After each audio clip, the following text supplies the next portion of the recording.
பாராளுமன்ற தேர்தல் நடைபெறும் சமயத்தில் அகில இந்திய காங்கிரஸ் கட்சியின் சார்பாக வெளியிடப்பட்ட தேர்தல் அறிக்கையில் மத்தியில் காங்கிரஸ் தலைமையில் ஆட்சி வந்தால் சாதிவாரி கணக்கீடு எடுத்து அதன் அடிப்படையில் விகிதாச்சாரப்படி அனைத்து சமுதாய மக்களுக்கும் இடஒதுக்கீடு வழங்கப்படும் என்று அறிவிக்கப்பட்டது. தேர்தல் நேரத்தில் இந்தியா முழுவதும் பிரச்சாரம் செய்த தலைவர் ராகுல் காந்தி அவர்கள் இடஒதுக்கீடு பிரச்சனையை முன்வைத்து பிரச்சாரம் செய்தார். இப்பொழுது பாரதிய ஜனதாவின் கூட்டணியே இருக்கின்ற மரியாதைக்குரிய முதலமைச்சர் நிதிஷ்குமார் அவர்கள் பீகார் மாநிலத்தில் ஏற்கனவே சாதிவாரி கணக்கீடு சம்பந்தமாக கணக்கெடுப்பு எடுத்து அதை நடைமுறைப்படுத்துவதற்கு நடவடிக்கை எடுத்து வருகிறார். ஆந்திர மாநிலத்தில் மரியாதைக்குரிய முதலமைச்சர் சந்திரபாபு நாயுடு அவர்களும் சாதிவாரி கணக்கீட்டுக்கு எங்களுடைய தெலுங்கு தேசம் கட்சி ஆதரவு அளிக்கிறது என்று கூறியிருக்கிறார். இந்தியா கூட்டணியில் உள்ள அனைத்து கட்சிகளும் ஒட்டுமொத்தமாக சாதிவாரி கணக்கீடு எடுத்து அதன் அடிப்படையில் கல்வி மற்றும் வேலைவாய்ப்பில் இடஒதுக்கீடு வழங்க வேண்டும் என்று தொடர்ந்து வலியுறுத்தி வருகிறோம். அதே கூட்டணியில் பிரதமர் நரேந்திர மோடி அவருடைய என்டிஏ கூட்டணியில் இருக்கின்ற திரு சிராக் பாஸ்வான் அவர்களும் சாதிவாரி கணக்கீட்டை ஆதரிக்கிறார். ஆனால் பாரதிய ஜனதா கட்சி மட்டும் இந்த சாதிவாரி கணக்கீடை ஏற்றுக்கொள்ளாமல் சாதிவாரி கணக்கீடு நடத்தினால் அவருடைய ஓட்டு வங்கி பாதிக்கும் என்பதற்காக காலம் தாழ்த்தி வருகிறார். இது காலத்தின் கட்டாயம். சாதிவாரி கணக்கீட்டை யாரும் இனிமேல் தடுத்து நிறுத்திவிட முடியாது. உடனடியாக மாண்புமிகு பாரத பிரதமர் நரேந்திர மோடி அவர்கள் தங்களுடைய அமைச்சரவையில் சாதிவாரி கணக்கீடு எடுப்பதற்கான தீர்மானத்தை நிறைவேற்றி உடனடியாக சாதிகளின் விகிதாச்சார அடிப்படையில் இடஒதுக்கீடை கல்வியிலும் வேலைவாய்ப்பிலும் வழங்க வேண்டும் என்று வலியுறுத்துகிறோம். தமிழ்நாட்டில் கூட மாண்புமிகு தமிழ்நாடு முதலமைச்சர் திரு ஸ்டாலின் அவர்கள் சட்டமன்றத்தில் தீர்மானம் நிறைவேற்றி மத்திய அரசு உடனடியாக சாதிவாரி கணக்கீடு நடத்த வேண்டும் என்று கூறியிருக்கிறார். ஆனால் புதுச்சேரி மாநிலத்தில் நம்முடைய மாண்புமிகு முதலமைச்சர் ரங்கசாமி அவர்கள் மௌனம் காக்கிறார். சாதிவாரி கணக்கீடு சம்பந்தமாக பலமுறை காங்கிரஸ் கட்சியின் சார்பில் நாங்கள் வலியுறுத்தியோம். எந்த முடிவையும் இந்த ஆட்சி எடுக்கவில்லை. அதற்கான ஆயத்த வேலைகளை செய்யவில்லை. முதலமைச்சர் திரு ரங்கசாமி அவர்கள் சாதிவாரி கணக்கீடு சம்பந்தமான எந்த முடிவையும் எடுக்காமல் காலதாமதம் செய்து வருகிறார். உடனடியாக சிறிய யூனியன் பிரதேசமாக இருக்கின்ற புதுச்சேரியில் சாதிவாரி கணக்கீடு எடுத்து சாதிகளுடைய மக்கள் தொகை அடிப்படையில் இடஒதுக்கீடு வழங்க வேண்டும் என்று நான் வலியுறுத்துகிறேன்.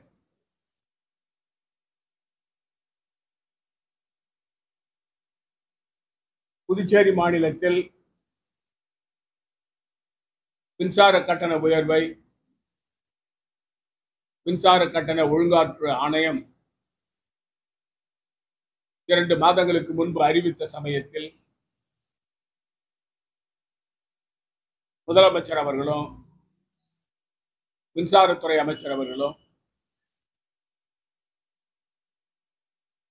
அந்த மின்சார கட்டண உயர்வை நாங்கள் நிறுத்தி வைக்கிறோம் என்று உத்தரவிட்டார்கள். சட்டமன்றத்தில் கூட விவாதம் வந்த பொழுது மின்சார கட்டண உயர்வை நாங்கள் நிறுத்தி வைத்திருக்கிறோம் என்று அறிவிப்பு வெளியிடப்பட்டது. ஆனால் திடீரென்று மின்சார கட்டண ஒழுங்காற்று ஆணையமானது ஒரு கடிதம் அனுப்பி புதுச்சேரி மின்துறை மூலமாக ஜூன் மாதம் 2024 அறிவிக்கப்பட்ட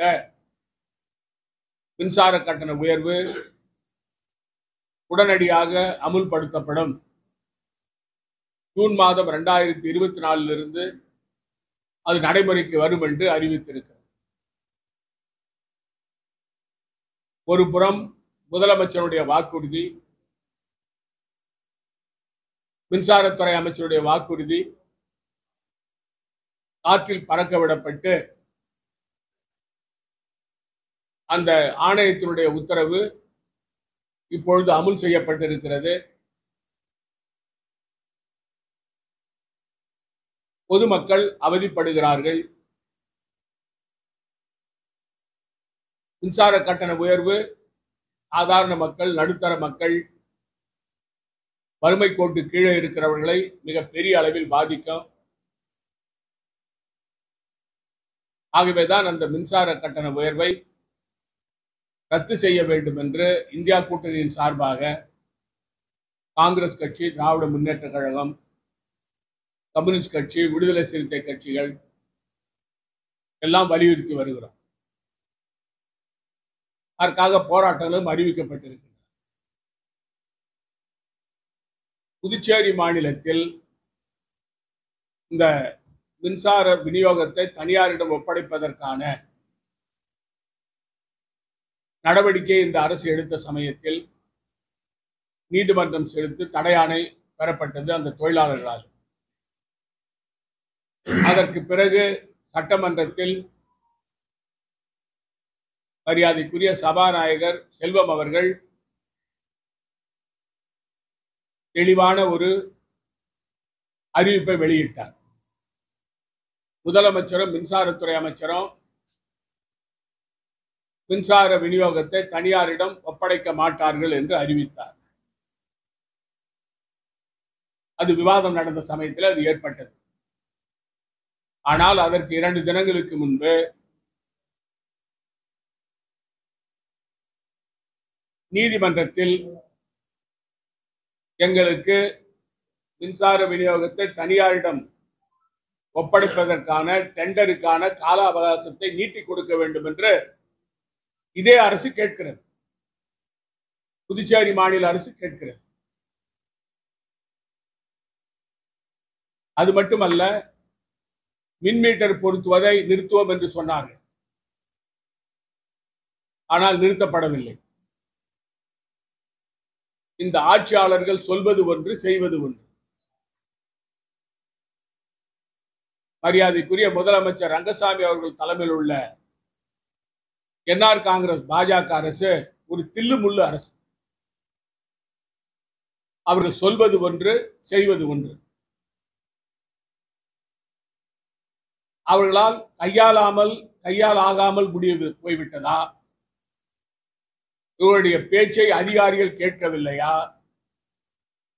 அல்லது நிர்வாகம் இவர்கள் கையில் இல்லையா என்ற கேள்வி மக்கள் மத்தியில் ஏற்பட்டது. மின்சாரத்துறை சம்பந்தமான 3 வாக்குறுதிகளும் நிறைவேற்றப்படவில்லை. இதிலிருந்து நிர்வாகம் முதலமைச்சர் மற்றும் அமைச்சர்கள் கையில் இல்லை, அதிகாரிகள் கையில் இருக்கிறது என்பது தெளிவாக தெரிகிறது. ஆகவேதான் எதிர்க்கட்சிகள் ஒருங்கிணைந்து இந்த மின்சாரத்துறை சம்பந்தமான ஆர்ப்பாட்டத்தை நடத்த இருக்கிறோம். சமீப காலமாக புதுச்சேரியில் காலாவதியான மருந்துகள் ஆந்திர மாநிலத்திலிருந்து கொண்டு வரப்பட்டு அவைகள் ரீபேக் செய்யப்பட்டு மருந்து கடைகளில் விநியோகம் செய்யப்படுகிறது. ஆந்திர மாநிலத்திலிருந்து வருகின்ற இந்த மருந்துகள் வீரியம் குறைந்தவை. சில காலங்களுக்கு பிறகு அதை பயன்படுத்த முடியாது.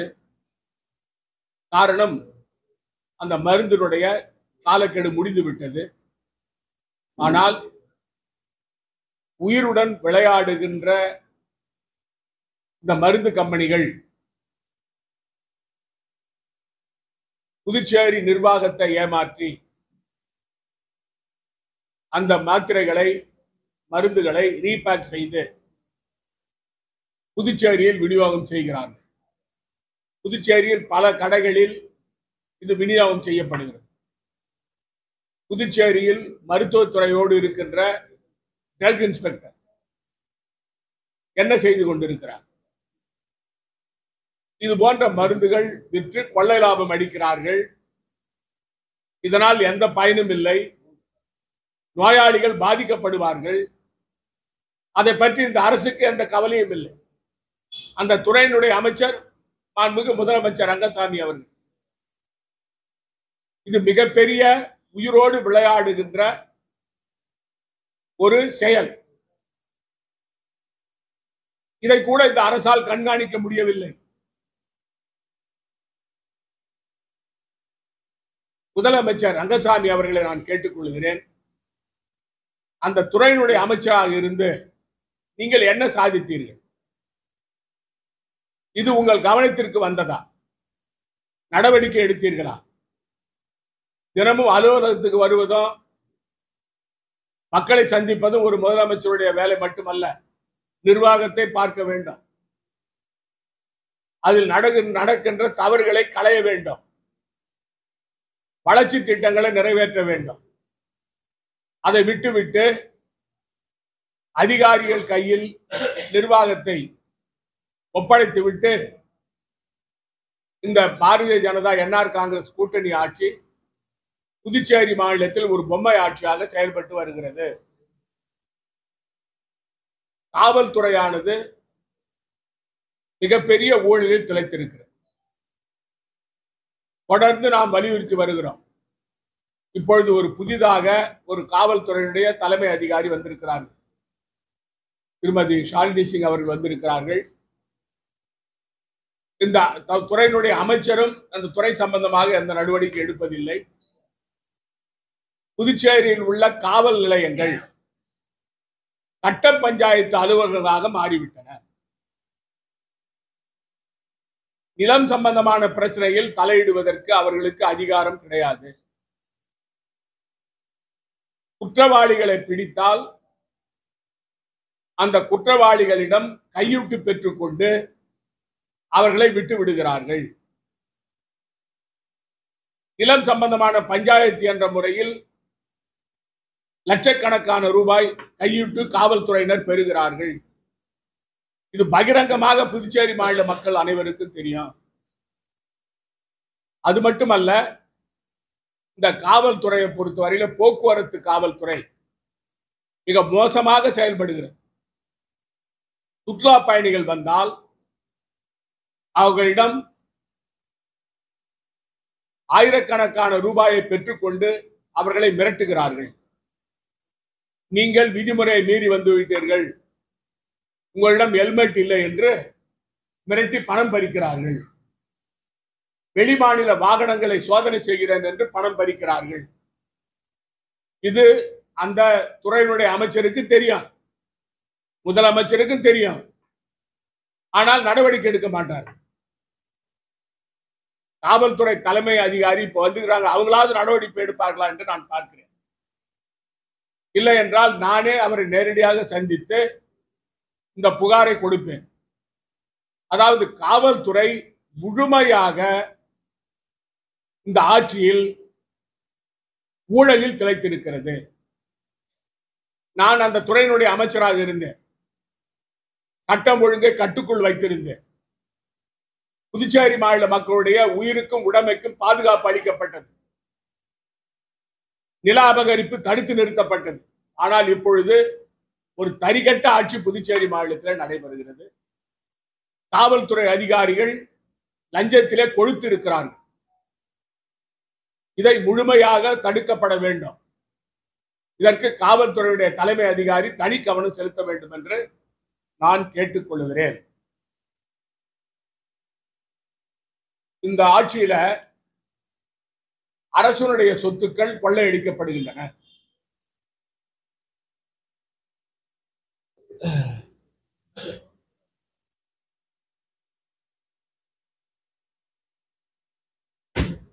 இந்த சுற்றுலா பயணிகள் புதுச்சேரிக்கு லட்சக்கணக்கான பேர்கள் வருகிறார்கள். காங்கிரஸ் ஆட்சி காலத்தில் சுற்றுலா வளர்ச்சிக்காக பீச் மரீனா என்று புதுச்சேரியிலும் புதுச்சேரி பகுதியிலும் துறைமுகத்து பக்கத்திலேயும்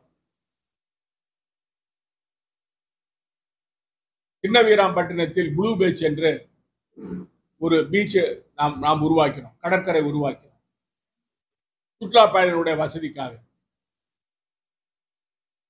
அந்த புதுச்சேரியில் உள்ள பீச் மரீனாவை பொறுத்தவரையில அதில் மாநில அரசின் சார்பில் சுற்றுலாத்துறை சார்பில் அந்த இடம் துறைமுகத்துக்கு போர்ட்டுக்கு சொந்தமான இடம். அந்த இடத்தை சுற்றுலாத்துறை கொடுக்கப்பட்டு சுற்றுலா வளர்ச்சிக்காக அது பயன்படுத்தப்படுகிறது. அதில்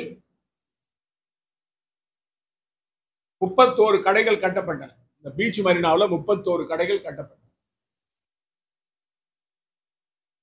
அந்த 31 கடைகளும் ரெஸ்டாரண்ட் வைப்பது,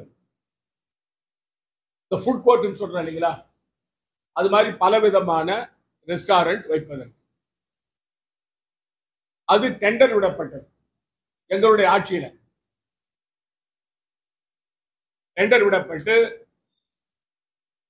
அதாவது ஆகஸ்ட் மாசத்துல அது டெண்டர் போனது. அப்பொழுது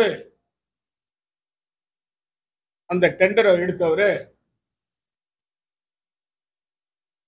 திரு கார்த்திகேயன் என்பவர். அவர் ஒரு பார்ட்னர், மேனேஜிங் பார்ட்னர். அப்புறம் எத்தனை பேர் அதுல பார்ட்னர்ஸ் இருக்கிறாங்கன்றது தெரியல எனக்கு. மேனேஜிங் பார்ட்னர் கார்த்திகேயன், அவர் தான் ஒப்பந்தம் கையெழுத்து போட்டிருக்காரு. இதுதான் அந்த அந்த டெண்டர் எடுத்து அவங்க கையெழுத்து போட்ட பத்திரம். எவ்வளவு இடம் கொடுக்கப்பட்டிருந்தா அந்த பீச் மரீனாவில் அவர்களுக்கு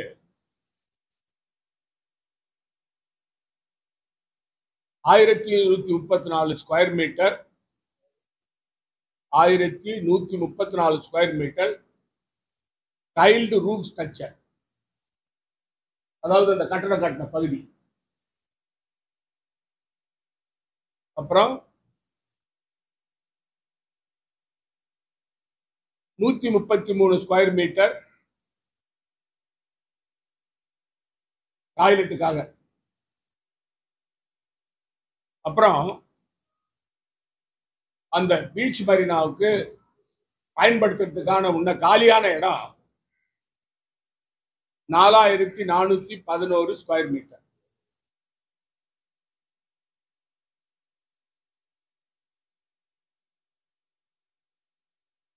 அப்புறம் பீச்சினுடைய பகுதியில பக்கத்தில் இருக்கிறதுனால அந்த பீச் ஃப்ரண்ட் பகுதி ஃபார் கிளீனிங் அண்ட் மெயின்டெனன்ஸ், அதாவது அந்த பகுதியை கிளீனா வச்சுக்கிறதுக்காக மொத்தம் மூணு மெயினான ஹெட். ஒன்று 1134 ஸ்கொயர் மீட்டர் கட்டடம்,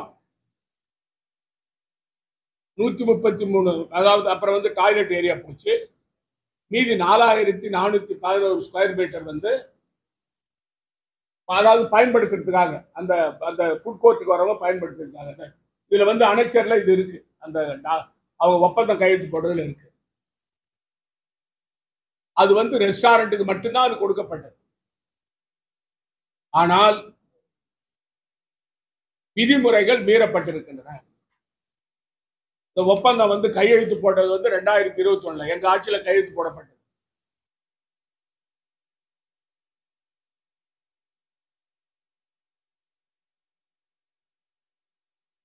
அதாவது 12 ஆகஸ்ட் 2020 வந்து அந்த அக்ரிமெண்ட் போட்டது. அந்த 20ல இருந்து இது நடத்தின்னு வராங்க. அதுக்கான வந்து அவங்க வந்து தொகையும் குறிப்பிட்டிருக்கிறாங்க. ஒவ்வொரு வருஷமும் எவ்வளவு கட்டணும்னு சொல்லி குறிப்பிட்டிருக்கிறாங்க அந்த அக்ரிமெண்ட்ல. இது ரெஸ்டாரண்ட்டுக்காக விடப்பட்டது. மக்கள் புழங்குவதற்காக இந்த 4411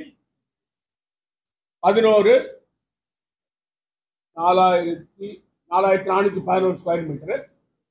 கட்டடம் இருக்கிற இடம் 1134 ஸ்கொயர் மீட்டர். இதுலயே ஒரு ஷரத்து இருக்கு. எதற்காக இந்த இடம் கொடுக்கப்பட்டிருக்கிறதோ, the operator will have to seek prior permission of the department to change the primary use of facilities fixed in the project. அதாவது இதுல ஏதாவது மாற்றம் செய்யணும்னா ரெஸ்டாரண்ட் அப்புறம் பயன்பாட்டுக்குள்ள இடம் மாற்றணும். அதை மாற்றணும்னு சொன்னா அனுமதி பெறணும். டூரிஸ்ட் டிபார்ட்மெண்ட் அனுமதி பெறணும்.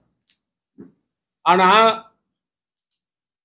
அவர் என்ன பண்ணிக்கிறார், 2020 இருந்து இப்ப 24 ஆச்சு, 4 வருஷம் ஆகுது. அவர் என்ன பண்ணிருக்காருன்னா,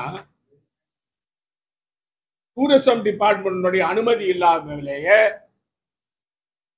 பல ஸ்ட்ரக்சரை எழுப்பி இருக்கிறார்.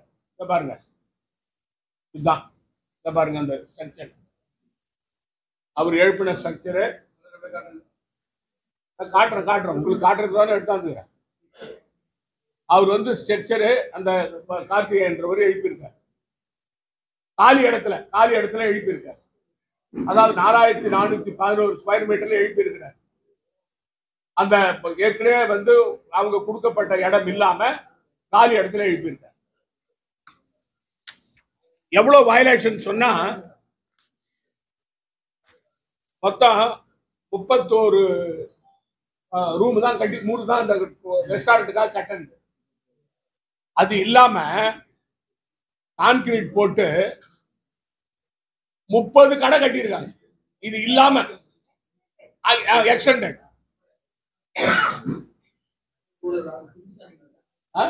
புதுசா கட்டிக்கிறாங்க. அது இல்லாம இந்த இடம் வேற, இந்த காலி இடத்துல 4411 இடத்துல 11 ஸ்கொயர் மீட்டர்ல வேற இந்த புது இடம் இது தனியா வந்துங்க. ஆமா, அந்த 30 இல்லாம 31 கடை ஏற்கனவே இருக்கு ரெஸ்டாரண்ட்டுக்காக.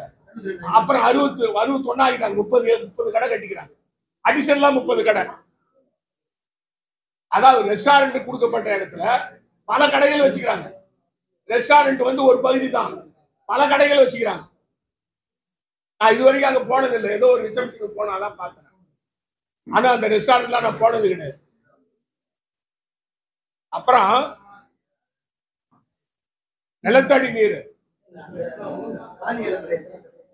4411 ஸ்கொயர் மீட்டர். அதுலதான் ஸ்ட்ரக்சர் இப்ப புதுசா கட்டிக்கிறாங்க. மொத்தமா கட்ட ஒரு பகுதியில கட்டிக்கிறாங்க. அதான் நான் சொன்ன 30 கடை 30 கடை கட்டிக்கிறாங்க. அது இல்லாம இந்த ஸ்ட்ரக்சர் வேற ரைஸ் பண்ணிக்கிறாங்க. அது எவ்வளவு இடம் தெரியல எனக்கு. ஆச்சுங்களா?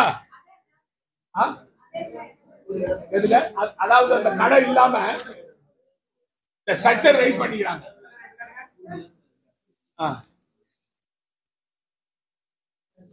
அந்த ரூம் ஸ்ட்ரக்சருங்க பயன்படுத்துறதுக்காக ரூம் ஸ்ட்ரக்சர் காலி இடத்துல. அப்புறம் ஒரு நாளைக்கு 20,000 லிட்டர் தண்ணி எடுக்கிறாங்க. நிலத்தடி நீர். கழிப்பிட வாடகை விடக்கூடாது. கழிப்பிடத்தை வாடகை விடுறாங்க. போர் போட்டு 20,000 லிட்டர் தண்ணி எடுக்கிறாங்க. போர் போட்டு அது இதுல கண்டிஷன்ல இல்ல. இன்னொன்னு இதுல என்ன பண்றாங்க, அந்த இது இருக்கு பாருங்க, டாய்லெட் வர்றவங்க பயன்படுத்த அதுல வந்து பணம் வசூல் பண்றாங்க. பண்ணக்கூடாது. அப்புறம் அது வந்து சதுப்பு நிலம். அந்த சதுப்பு நிலத்துல ராட்டினம் போட்டுக்கிறாங்க. ராட்டினம், சுத்தர ராட்டினம். அந்த ராட்டினம் போடுறதுக்கு அனுமதி வாங்கல. அந்த ஜாயிண்ட் வீல்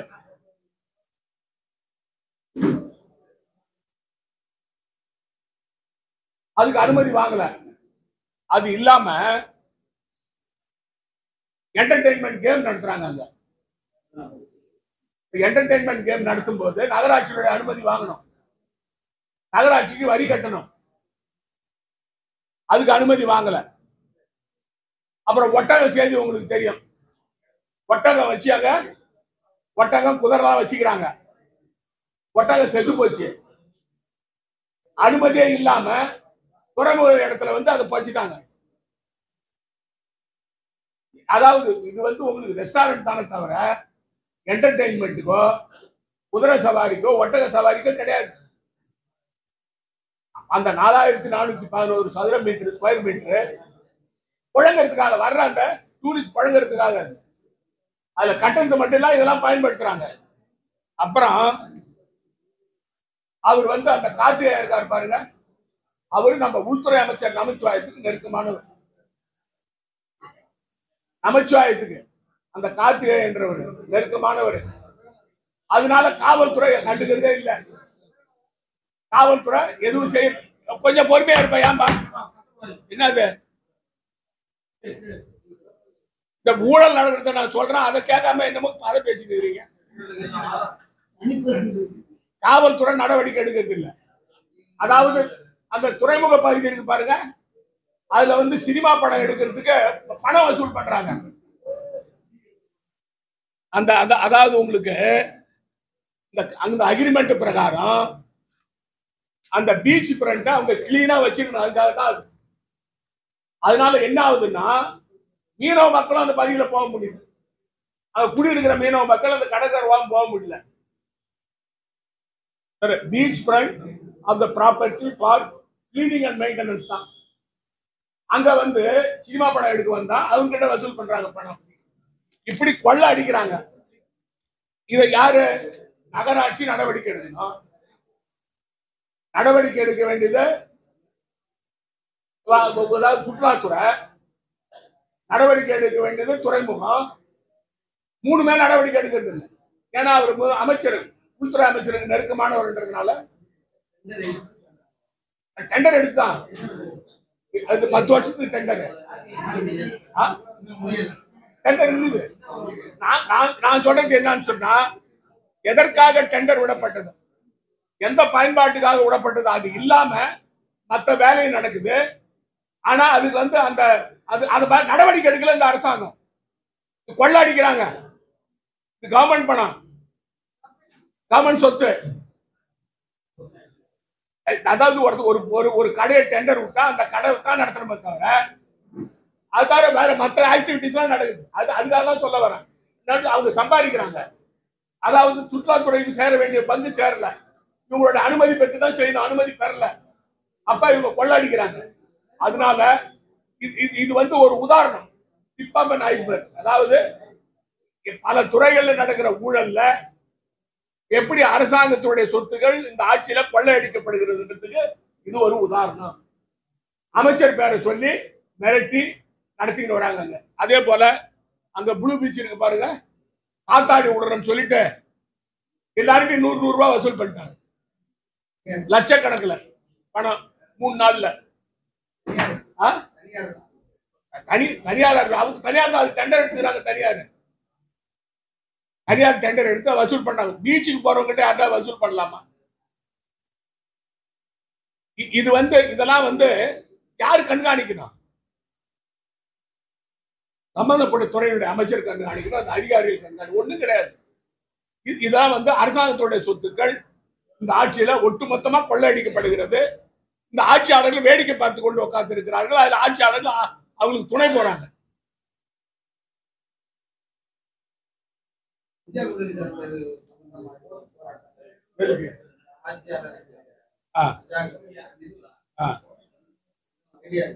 மின்சாரத்துறை சம்பந்தமா தான் கட்சி தலைவர் அறிக்கை கொடுத்துக்கிறாரு. 3ஆம் தேதி நடத்துறாங்க.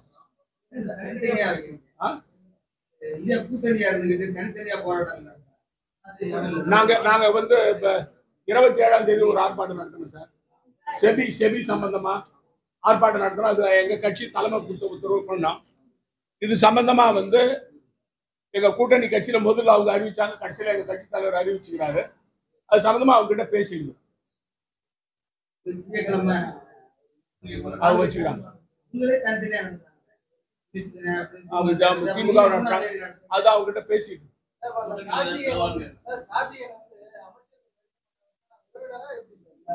அது எனக்கு தெரியாது சார். உறவினர் உங்களுக்கு தெரியும் நினைக்கிறேன், எனக்கு தெரியாது. அவருக்கு அமைச்சருக்கு நெருக்கமானவர் சொல்லி மிரட்டுறாரு. அவரு என்ன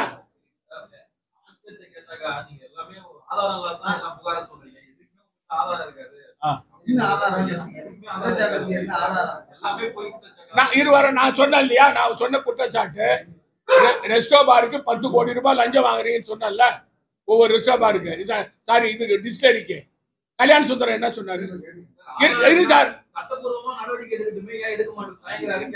நான் சொல்றது கேளுங்க சார். சட்டப்பூர்வ நடவடிக்கை இருக்கட்டும்.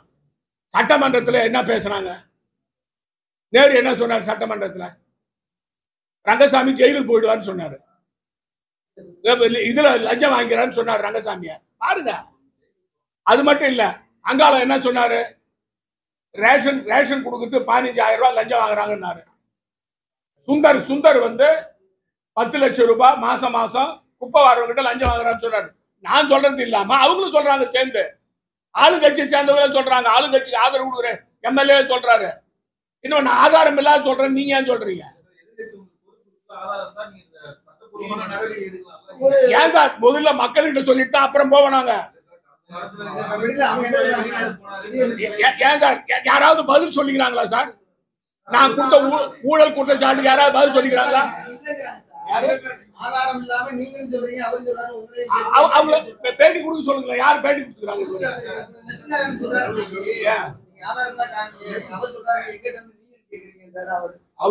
அதாவது நான் சொல்றேன் சார், உங்களுக்கு புதுச்சேரி மாநில மக்களுக்கு எல்லாம் தெரியும், என்ன நடக்குதுன்னு தெரியும்.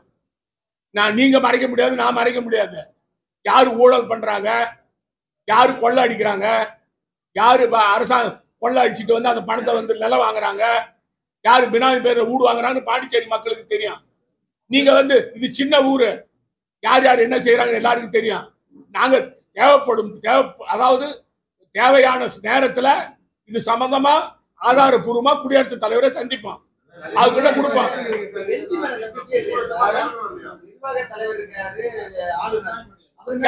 இவர் என்ன நடவடிக்கை இவர் அங்க ஃபார்வர்ட் பண்ணுவார் பிரசிடென்ட்டுக்கு. இவர் போஸ்ட் ஆபீஸ் தானே இவரு.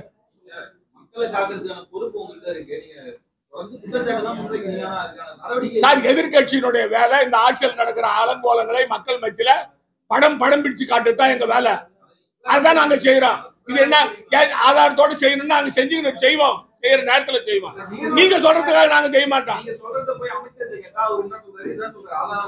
சரி, அவரை வந்து பேட்டி கொடுக்க சொல்லுங்களேன் பாப்பா. என்ன கொடுத்தாரு பேட்டி?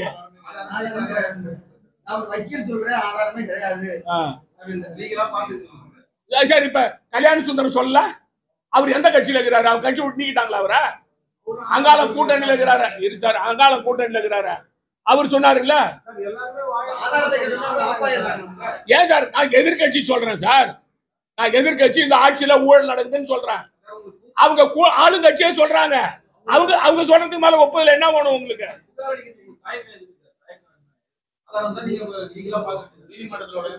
நாங்க நீங்க சொல்றதுக்காக நாங்க போக மாட்டோம் சார், நாங்க செய்வோம்.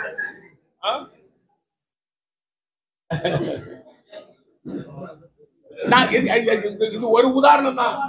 இன்னும் நிறைய அரசாங்கத்துடைய சொத்து எப்படி கொள்ளடிக்கப்படுது, எப்படி நல அபகரிப்பு எப்படி நடக்குது, புறம்போக்கு நலம் எப்படி அபகரிப்பு நடக்குது, எப்படி வந்து ஆட்சியில் இருக்கிறவங்க கட்ட பஞ்சாயத்து பண்றாங்க நிலத்துக்காக, எல்லாம் இருக்குது. யாரு யாரு அப்ப இருக்கிற ஒழுங்கா இருந்தாருப்பா. நாங்க அவர் டெண்டர் எடுத்தாருல காங்கிரஸ் ஆட்சியில், அப்ப ஒழுங்கா இருந்தாரு. இப்ப பிஜேபி போன பிறகு ஒழுங்கா இருந்தாரு.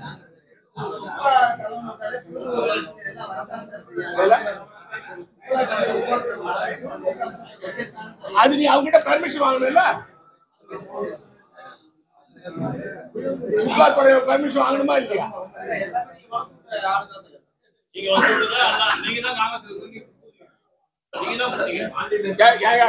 யார் ஆளுன்னு உங்களுக்கு தெரியும்.